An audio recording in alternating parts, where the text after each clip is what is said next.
नमस्कार सबको। बहुत अच्छा लग रहा है। आज कवित्रियों के लिए ये कार्यक्रम है। तो कोलकाता की घटना पर कुछ पंक्तियां हैं, फिर मैं आज स्त्रियों पर ही सुनाऊंगी। क्या सहा होगा उसने, विजुलाइज कीजिए। वो जितने पंख समेटती रही होगी, वो जितने पंख समेटती रही होगी, उतने ही वो नोचते रहे होंगे। वो जितनी फड़फड़ाई होगी, वो उतने ही कुतरते रहे होंगे। जटायु की तरह आखिरी सांस तक लड़ी होगी, जटायु की तरह आखिरी सांस तक लड़ी होगी, पर निशंस भेड़ियों के आगे उसकी एक न चली होगी। ये दरिंदगी कब तक चलेगी, ये दरिंदगी कब तक चलेगी। मेरी बेटी, तू अकेली निशस्त्र कब तक लड़ेगी। मेरी बेटी, तू अकेली निशस्त्र कब तक लड़ेगी। काली की वंशजा है तू, काली की वंशजा है तू, महिषासुर मर्दन करना होगा। शस्त्र उठा लो अब द्रौपदी, तुझे अकेले ही लड़ना होगा। शस्त्र उठा लो तुम द्रौपदी, तुझे अकेले ही लड़ना होगा। तो आज स्त्रियां बहुत आगे पहुंच गई हैं, लेकिन फिर भी जो उनका दर्द है, आज पहली बार आपके मंच पे पढ़ रही हूँ। स्त्रियां सजा देती हैं दर और दीवार को, घर के कोने कोने को खुद को सजा देकर। स्त्रियां सजा देती हैं दर और दीवार को, घर के कोने कोने को स्वयं को सजा देकर। वो आती है सजी सजाई गुड़िया की तरह, और कहीं पड़ी रह जाती हैं रद्दी कागज की पुड़िया की तरह। स्त्रियां जिंदगी के हसीन ख्वाब सजाकर आती हैं और फिर जिंदगी बिता देती हैं किसी बंधुआ मजदूर की तरह। आती ही अपने अहम को लटका देती हैं दीवारों पर खूंटियों।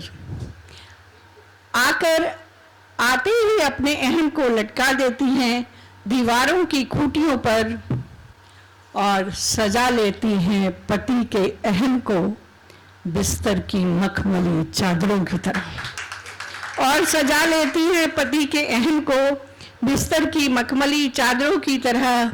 रिवाजों और संस्कारों की कीलों से गाड़ दिया जाता है उसे जिम्मेदारियों के ताबूत पर।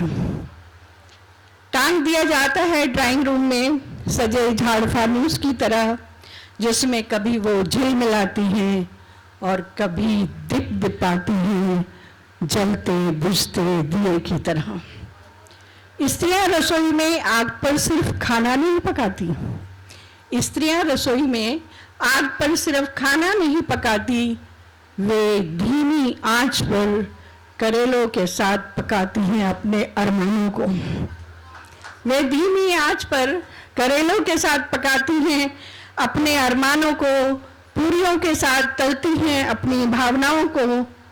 वे बच्चों के टिफिन में सिर्फ खाना नहीं डालती, वे बच्चों के टिफिन में सिर्फ खाना नहीं डालती, हर कौर के साथ पोषित करती हैं उनमें संस्कारों को।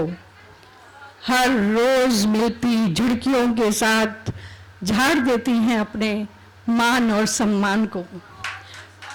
खिड़की दरवाजों से धूल झाड़ते झाड़ते झाड़ देती हैं अपने अपमान को।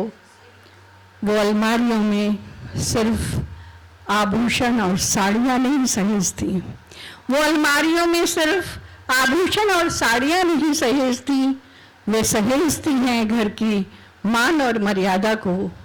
पर्दों के पीछे छिपाती हैं अपने तिरस्कार को।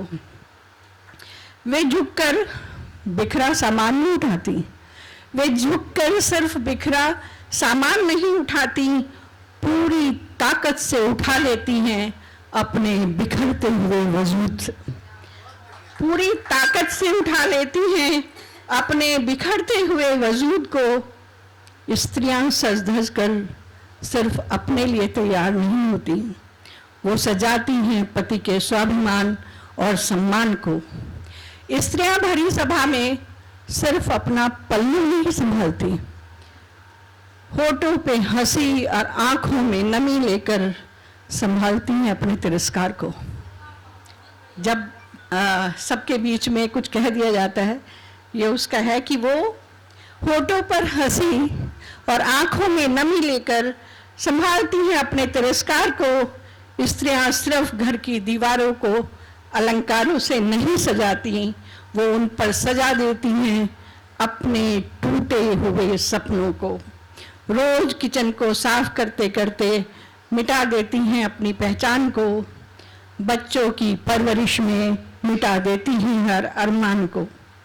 स्त्रियां सिर्फ मोम की गुड़िया नहीं होती, स्त्रियां सिर्फ मोम की गुड़िया नहीं होती, लेकिन धीरे धीरे पिघल जाती हैं हर ठंडे गर्म एहसास से। स्त्रियां छिपा लेती हैं अपने पुरुष की कमजोरियों को। स्त्रियां छिपा लेती हैं अपने पुरुष की कमजोरियों को अपने अंतर्वस्त्र की तरह।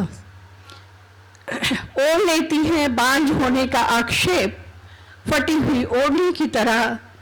स्त्रियां होती हैं घर का मुख्य द्वार, जो रोक लेती हैं घर में आने वाले हर व्यभिचार को, स्वीकार कर लेती हैं कटाक्ष जैसे हर पुरस्कार को, लौटा देती हैं द्वार से ही, लौटा देती हैं द्वार से ही कुछ बढ़ते हुए हाथों को सख्ती से इनकार करके।